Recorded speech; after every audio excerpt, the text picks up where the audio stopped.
Recording हो रही है, राइट? चलिए, ओके। सो ये कुछ रिट पिटिशन, अगर पीआईएल भी पढ़नी है तो यही टर्म्स यूज होंगी, और रिट पिटिशन भी पढ़ना है तो यही टर्म यूज होगी। अब अगर आपने मैट्रिमोनियल के लिए कहा है तो उसके लिए मैं एक अलग टर्मिनोलॉजी का पीडीएफ आपको भेज दूंगी। फिलहाल रिट और पीआईएल को कंसिडर करते हुए ये टर्मिनोलॉजी आना बहुत जरूरी है, क्योंकि ये यूज होने ही वाली है आपके ड्राफ्ट में। ये पता होना चाहिए क्या होता है, ठीक है? सबसे पहला, व्हाट इज रिट? अगर मैं आप लोगों से पूछूं, आप कहते होंगे, देखते होंगे बहुत बार, रिट इशू कर दी कोर्ट ने, मैंने रिट पिटिशन लगानी है। Have you heard this term writ? Obviously सबने सुना होगा।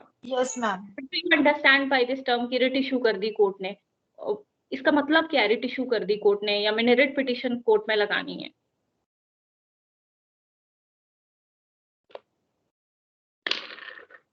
तो basically writ is a formal written order.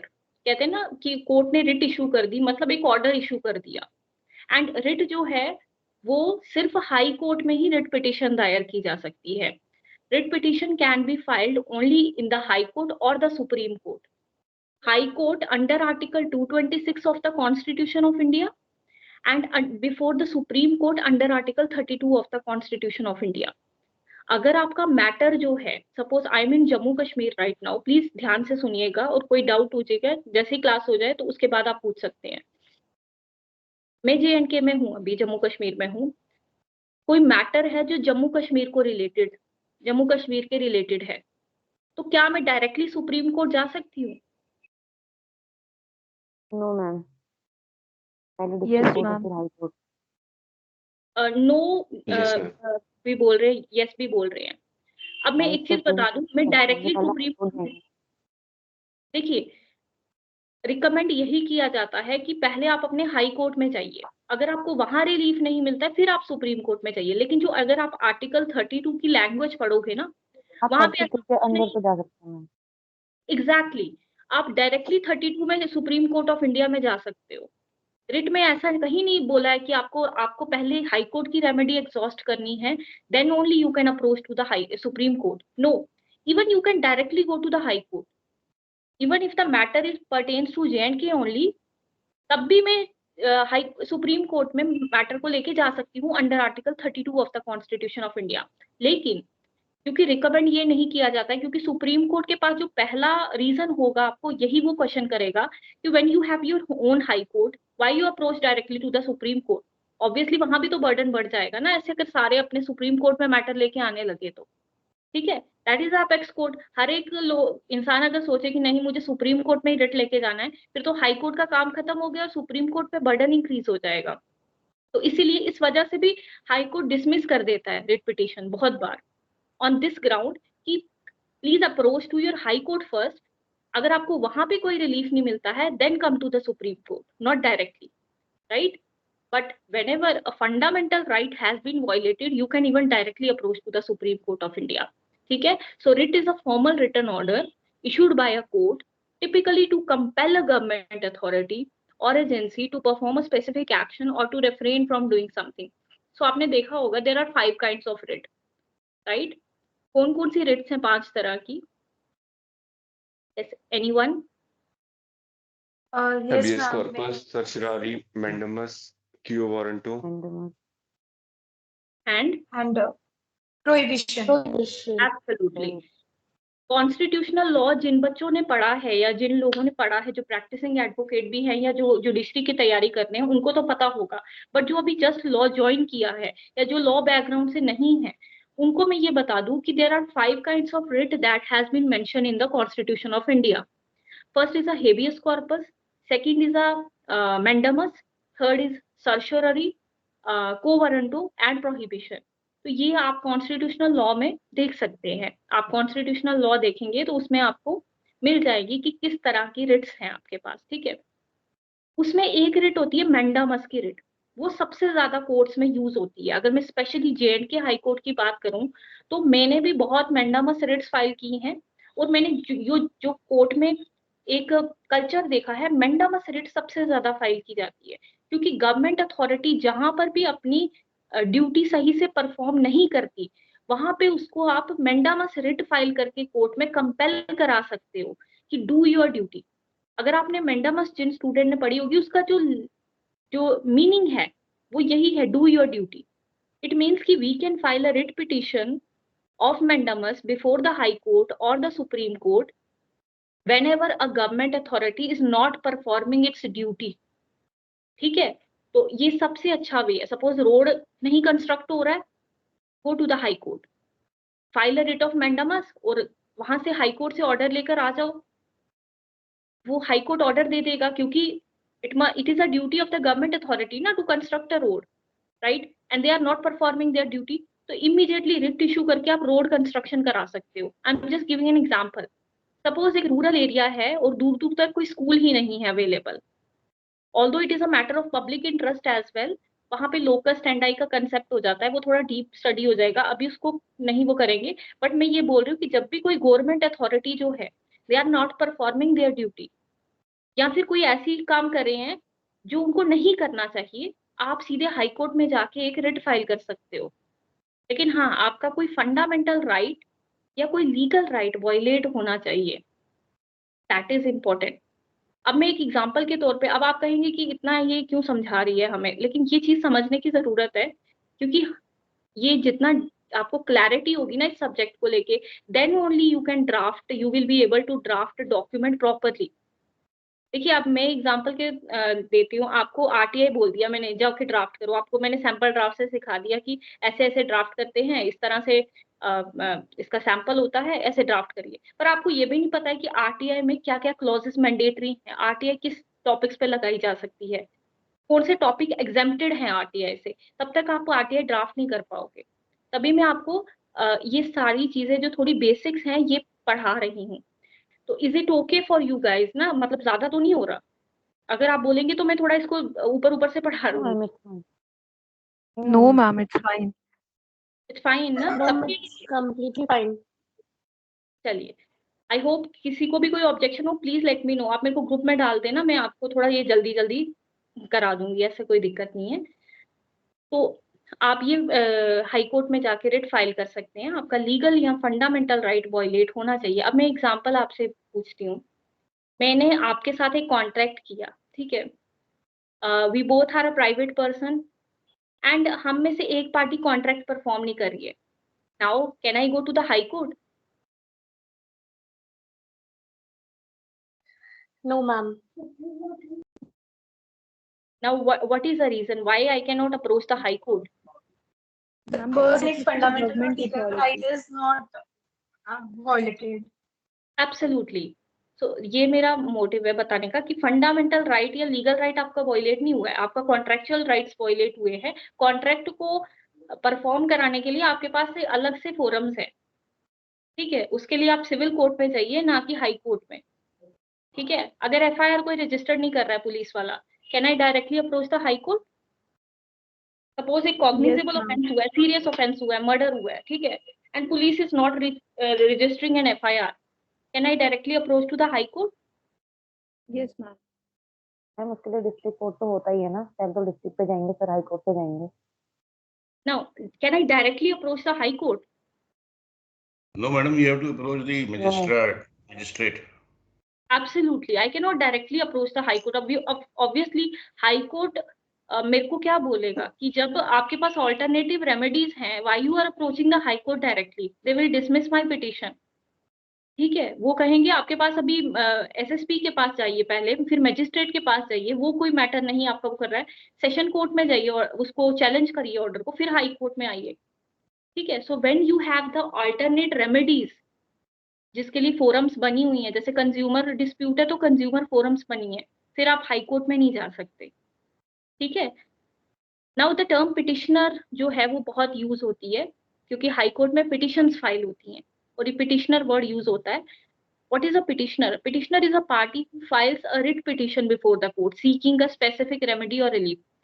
So you are an advocate, आप किसी के बिहाफ पे एक पिटिशन लगा रहे हो हाई कोर्ट में, जो आपका क्लाइंट होगा that will be the petitioner, ठीक है। और रिस्पोंडेंट कौन होगा ये भी टर्म यूज होती है, the party against whom a writ petition is filed and who is required to respond to the allegations or claim made in the petition। अब सपोज करते हैं वही रोड कंस्ट्रक्शन का एग्जांपल लेते हैं। मैंने एक पिटिशन लगाई हाई कोर्ट में मेरे क्लाइंट के थ्रू, जिन्होंने कहा कि हमारे गांव में रोड कंस्ट्रक्ट नहीं कर रहे। ठीक है, 4-5 गांव के लोग थे, वो मेरे पास आए और उन्होंने कहा कि मैम ये हमारा रोड कंस्ट्रक्शन नहीं हो रहा है। तो मैंने हाई कोर्ट में रिट पिटिशन लगाई। एक पिटिशनर्स आ गए मेरे क्लाइंट, रिस्पोंडेंट कौन होगा? Who can be the appropriate party? PWD department, yes, and state rural government of area the है तो State. PWD होगा। रोड डिपार्टमेंट और The state would be the party. Absolutely, state would be the party. It may be the state, and because J&K is a union territory right now, so union territory or state would be the party. अब ये जो state होगा, जैसे ABC versus state of Maharashtra, इस तरह के आपने cases के टाइटल सुने होंगे, ABC versus state of Maharashtra, ABC versus state of Punjab. अब ये जो स्टेट होती है ये किसी डिपार्टमेंट के थ्रू होती है, क्योंकि स्टेट में तो बहुत सारे डिपार्टमेंट्स आते हैं, लेकिन जो मेरा कंसर्न है वो पर्टिकुलरली रोड कंस्ट्रक्शन को लेके है, वो भी रूरल एरिया में। तो what can be the appropriate department under the state, इसको Public मैं Works रिस्पोंडेंट PWD बना, होगा ना, PWD होगा। Public works department, I don't think so. PWD is I think it is rural development department जो road construction का करता है, but I am not sure whether it is rural development PWD रहता है डिपार्टमेंट और rural. PWD। Okay, चलिए PWD का example लेते हैं। पब्लिक वर्क्स डिपार्टमेंट जो होगा वो मेरी पहला रिस्पोंडेंट होगा, यानी कि ABC versus union territory of Jammu and Kashmir through the public work PWD department of Jammu and Kashmir. अब PWD डिपार्टमेंट को भी मैं केस नहीं कर सकती हूँ, उनके जो पर्टिकुलर ऑफिसर्स होते हैं, who is the highest rank officer in any department? Anyone? Secretary. Absolutely, secretary. Secretary is the highest ranking officer जो particular department का होता है, चाहे वो PWD हो, एग्रीकल्चर हो, फॉरेस्ट डिपार्टमेंट हो, कोई भी डिपार्टमेंट हो, उसका सबसे हाईएस्ट रैंक होता है सेक्रेटरी। अब मैं सेक्रेटरी को पार्टी बनाऊंगी यहाँ पे, यानी कि ABC आगे मेरे क्लाइंट वर्सेस जो कि है petitioner versus respondent will be union territory of Jammu and Kashmir through secretary PWD department UT of Jammu and Kashmir. यहाँ तक क्लियर? Yes, ma'am. ठीक है, ये चीज आपको पता होनी चाहिए। अगर आप सपोज मैं हाइपोथेटिकल सिचुएशन दे देती हूँ आपको फॉरेस्ट डिपार्टमेंट में, तो आपको पता होना चाहिए कि रिस्पोंडेंट में मैं पार्टी किसको बनाऊं। ठीक है ना?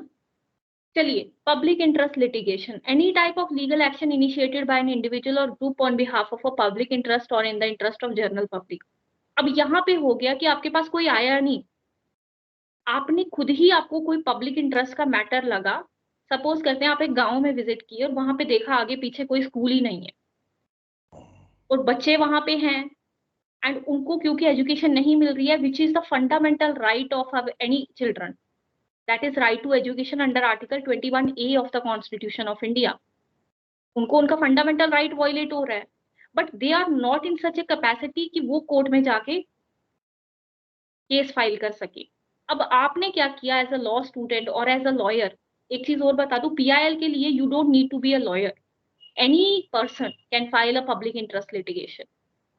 ठीक है, ठीक है, आप उस गांव में गए, आपने देखा आगे पीछे कोई भी स्कूल नहीं है और बच्चे यहाँ पे बहुत हैं और एजुकेशन ले नहीं रहे हैं क्योंकि स्कूल आगे पीछे कोई नहीं है, जबकि right to education is their fundamental right.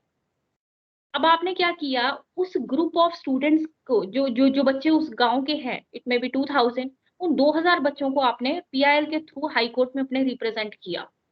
आपने एक पब्लिक इंटरेस्ट लिटिगेशन फाइल की जिसमें आपने गवर्नमेंट को डायरेक्शन दिलाने के लिए एक PIL फाइल की कि क्योंकि इस गांव में 2000 बच्चे हैं जिनके लिए स्कूल दूर दूर तक अवेलेबल नहीं है और राइट टू एजुकेशन इनका वायलेट हो रहा है, तो काइंडली कोर्ट को कहा गया कि kindly direct the appropriate department, that is the education department, कि वहां पे स्कूल कंस्ट्रक्शन स्टार्ट की जाए और स्कूल बनाया जाए यहाँ वहां जल्दी से जल्दी।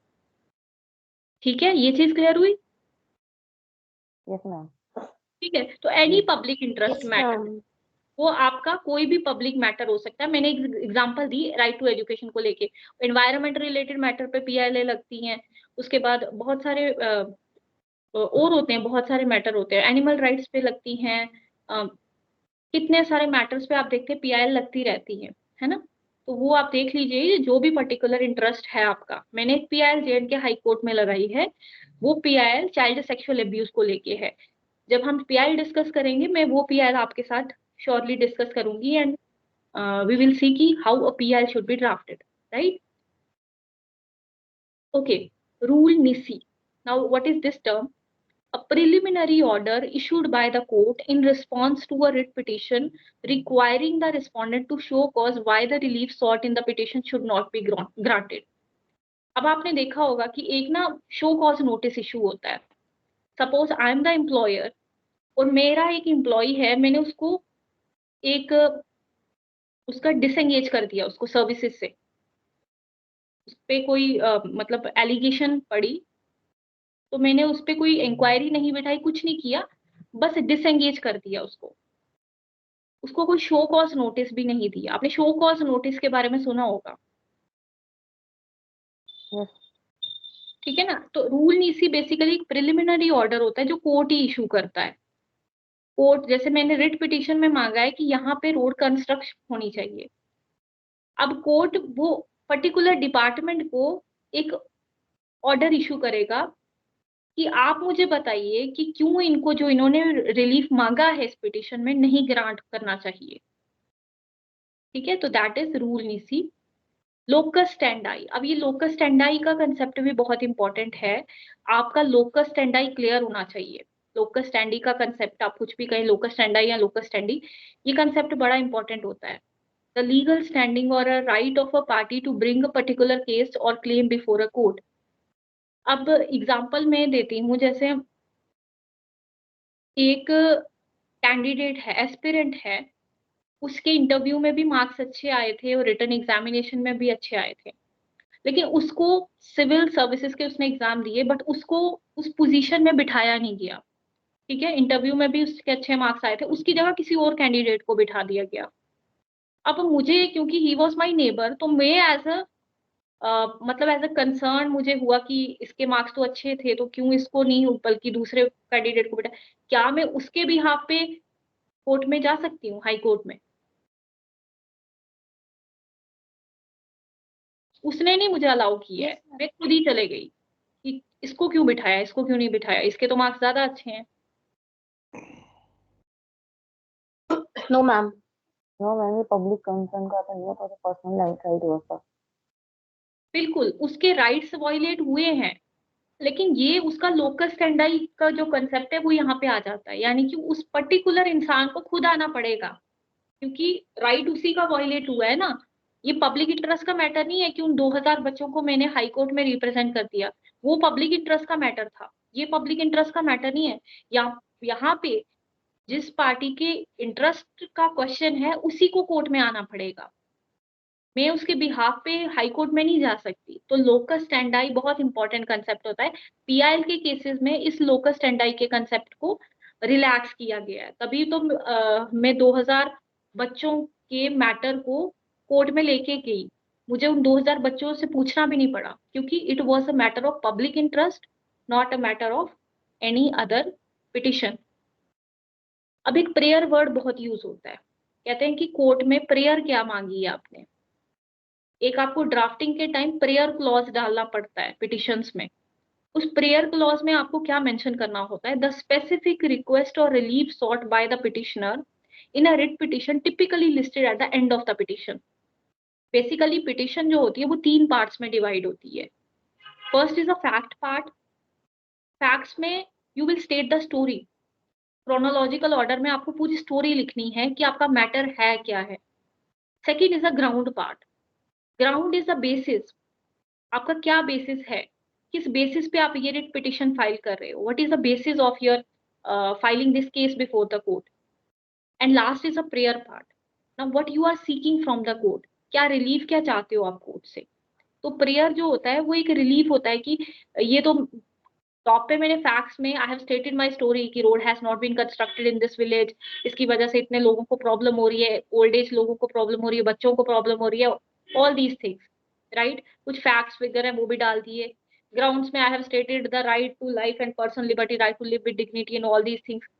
एंड लास्ट में प्रेयर पार्ट में आई हैव स्टेटेड कि now what is the relief I want from the court. I want the direction from the court to the concerned department to construct the road as soon as possible. Right? So this is a prayer part. Next is the grounds part. अब ground में क्या होता है, आपका legal basis क्या है, upon which the petitioner seek relief in the writ petition, often presented as a series of argument assertion. अब देखिए, आप कोई भी fact का मैंने आपको बताया, any writ petition is divided into 3 parts. First is a fact, second is a ground, and third is a prayer part. इस ग्राउंड पार्ट में आपने अपने लिखने हैं। मैं ये पिटिशन फाइल क्यों कर रहा हूँ, या मैं ये पिटिशन फाइल क्यों कर रही हूँ। Yes, am I audible? Yes, ma'am. So why I am filing this petition? मैं क्यों फाइल कर रही हूँ ये पिटिशन? क्योंकि मेरे ये वाला फंडामेंटल राइट वायलेट हुआ है, मेरे ये वाले लीगल राइट्स वायलेट हुए हैं। सुप्रीम कोर्ट ने इन केसेस में ये कहा था, जो कि पर्टिकुलर अथॉरिटी जो है वो फॉलो नहीं कर रही है। तो मेरे जितने भी लीगल आर्ग्यूमेंट्स होंगे वो सारे ग्राउंड्स पार्ट में आएंगे, ठीक है। तो बेसिस, मुझे बेसिस बनाना, इसी में मुझे केस लॉज भी अपने डालने हैं। जब भी आप कोई भी चीज ड्राफ्ट करते हो ना, आपको उसके लिए पहले रिसर्च करना पड़ता है। जैसे आप कोई भी रिट पिटिशन ड्राफ्ट करोगे तो आपको उसके लिए पहले रिसर्च करना पड़ेगा, बहुत अच्छे से, बहुत कहते हैं ना थॉरो डीप रिसर्च करनी पड़ेगी। और ऐसे ही सेम हर एक मैटर में होता है। पीआईएल में तो बहुत ज्यादा रिसर्च करनी पड़ती है। अब आप वो रिसर्च में जब आपको रेलेवेंट केस लॉज मिलेंगे decided by the honourable supreme court of India और बाय द हाई कोर्ट्स, जैसे आप दिल्ली हाई कोर्ट में दिल्ली के हैं तो आपको दिल्ली हाई कोर्ट के कुछ रेलेवेंट केस लॉज मिलेंगे, कुछ लैंडमार्क जजमेंट्स मिलेगी, वो आपको सारी ग्राउंड पार्ट में डालनी है। अब एक चीज और बता दूं, जजमेंट जो होती है it may be thousands of pages की हो सकती है। तो आपको ये नहीं है कि पूरे थाउजेंड्स ऑफ पेजेस वो लिखने हैं, आपको उस पर्टिकुलर पैराग्राफ को मेंशन करना है जो आपको रेलेवेंट लग रहा है अपने केस से रिलेटेड, ठीक है। And next is a counter affidavit. बहुत बार आपने सुना होगा काउंटर एफिडेविट फाइल हुई है। Counter affidavit is basically a written statement response. Suppose you filed a writ petition, now response is filed by the opposite party, which is a respondent. That would be called as a counter statement or counter affidavit, ठीक है। Interim relief, ये बहुत बार सुनने को मिलेगा आपको। अब suppose कर रही हूँ मैं एक रिट पिटिशन आज हाई कोर्ट में फाइल कर रही हूँ, क्या ये आज ही डिसीजन आ जाएगा? No ma'am. It may take years ना। ऑब्वियसली कोर्ट में कोई मैटर गया है तो ऐसा तो नहीं है कि आज डिसीजन आ जाएगा, सालों साल लग जाते हैं। इसका मतलब कि मुझे सपोज करते कोर्ट में 5 साल केस चलेगा तो मुझे 5 साल वेट करना पड़ेगा रोड कंस्ट्रक्शन के लिए। अब ये चीज जो है interim, no, this interim relief का जो टर्म है ना, ये उसी के, ये टेम्परेरी रिलीफ होता है। जब भी आप कोई हाई कोर्ट में या लोअर कोर्ट में, डिस्ट्रिक्ट कोर्ट में, मजिस्ट्रेट के पास कहीं भी जाते हो ना, आप यूजुअली एक इंटरिम रिलीफ भी क्लेम करते हो कोर्ट से, इंटरिम रिलीफ भी सीख करते हो कोर्ट से। वो होता है कि till the final determination of this case kindly provide me this temporary relief. जैसे मैं क्या कह सकती हूँ कि रोड कंस्ट्रक्शन का तो फिलहाल, क्योंकि फाइनल आपका जो रिस्पॉन्स रोड कंस्ट्रक्शन में आपका जो मेन रिलीफ है वो रोड कंस्ट्रक्शन की है, ठीक है। उसके साथ साथ मांग लेते हैं, रोड कंस्ट्रक्शन के साथ साथ आपका एक रिलीफ और था कि वहां बसेस सर्विस स्टार्ट की जाए, ठीक है। या फिर आप ये कह रहे हैं कि तब तक उसको इस कंडीशन में कर दिया जाए कि at least what I can say, मतलब इसी में लेते हैं कि आपके 2 रिलीफ है, एक तो रोड कंस्ट्रक्शन उस एरिया में और बस सर्विस जो है प्रॉपर चलाई जाए ताकि लोग जो है टाइम पे शहर गांव का कवर कर सकें। अब यहाँ पे आपने इंटरिम रिलीफ जो है, टेम्परेरी रिलीफ, वो ये मांग लिया कि till the final disposal of this writ petition kindly provide me this temporary relief That is to direct the concerned department to start constructing the road. Just एक example है, interim relief मतलब आप कोई टेम्पररी रिलीफ तब तक grant कर सकते हो। जैसे मुझे एक रिट पिटिशन लगानी है, इसका आर्ग्यूमेंट मंडे को है, उसमें जो मैटर है वो क्या है, वो सर्विस रिट पिटिशन है। उसमें दरअसल क्या है कि एक 45 स्ट्रिंजर्स हैं, which includes the reporter, cameraman and the translator of the information department of Jammu and Kashmir. ठीक है, they were disengaged. These 45 strangers were disengaged in the year 2020. ठीक है, 2020 में वो disengage हुए और आज तक वो unemployed है। अब जो इंटरिम रिलीफ है उसमें जो मेन रिलीफ है वो मैंने ये मांगा है कि जो उनको डिसएंगेजमेंट ऑर्डर इशू किया था वो क्वाश कर दिया जाए। ठीक है, जो अगला टर्म है आपका 11th टर्म, क्वाश कर दिया जाए क्योंकि वो आर्बिट्ररी था, वो हमने लीगल ग्राउंड चैलेंज की है। और इंटरिम रिलीफ मैंने तब वो मांगा है कि जब तक कि ये केस फाइनल डिसाइड नहीं हो जाता तब तक उनको रीइंस्टेट किया जाए उनकी प्रीवियस पोजीशंस पे। आप समझ रहे हैं मैं क्या कहना चाह रही हूँ इंटरिम रिलीफ से, कि मतलब जब तक कोर्ट में केस पेंडिंग है तब तक आप कुछ तो रिलीफ दो। यस, यू गॉट इट ना what I am trying to say. Yes ma'am, interim relief का Yes, ma'am. मतलब टेम्पररी Yes. रिलीफ मिल जाए, कंप्लीटली नहीं। बिल्कुल टेम्परेरी रिलीफ, जैसे बेल का ही ले लो। बेल एप्लीकेशन डाली है आपने, आपने कहा इस आदमी को बेल पे छोड़ दो, कोर्ट कहेगा मैं ऐसे कैसे बेल पे छोड़ दूं, पहले पब्लिक प्रोसिक्यूटर के भी तो रिप्लाई आने दो, उसको स्टेटस रिपोर्ट फाइल करने दो, फिर देखेंगे। तब तक आपको पता चला कि इंसान की कस्टडी में ही डेथ हो गई क्योंकि उसकी हेल्थ बड़ी खराब थी। अब आपने उसमें बेल एप्लीकेशन में अपना इंटरिम रिलीफ मांग लिया कि क्योंकि इसकी हेल्थ बड़ी खराब है, ठीक है आप पब्लिक प्रोसिक्यूटर का रिप्लाई फाइल होने दीजिए, उसके बाद इसको बेल पे छोड़ना, बट एटलीस्ट इसको तब तक मेडिकल असिस्टेंस दे दो।